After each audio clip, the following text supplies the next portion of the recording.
In today's world, virtually every child and teenager uses the internet. Some of them go online for questionable purposes. However, the World Wide Web can be a very helpful tool to those who know how to use it and avoid inappropriate material.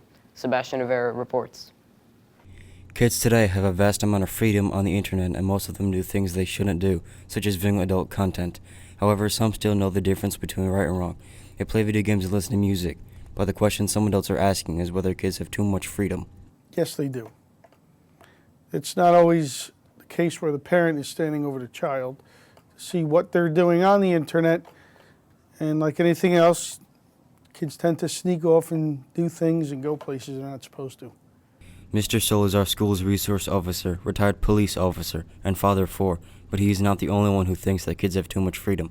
Students have their opinions as well. Yes, a lot of people use their internet. They should really get outside and get more active.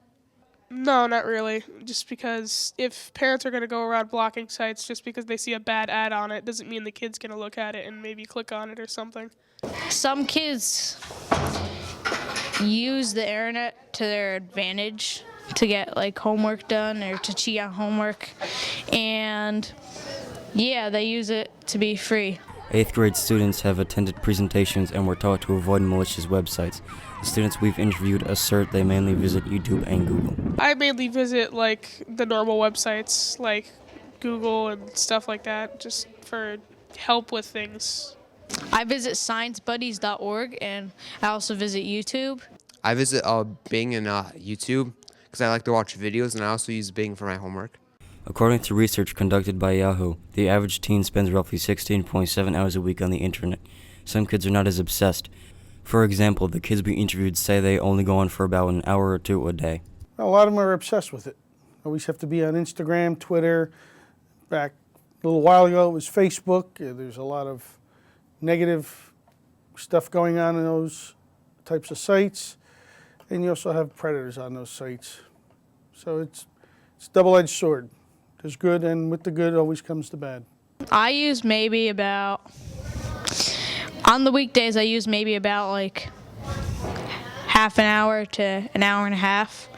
And on the weekends I use about maybe like 2 or 3 hours a day. I usually use the internet about like 2 hours a day. I mean, I don't think it's that much, but I mean, it helps me do my homework. Overall, all kids of West Park School use the internet for many helpful things and avoid inappropriate websites, keeping themselves and others around them safe.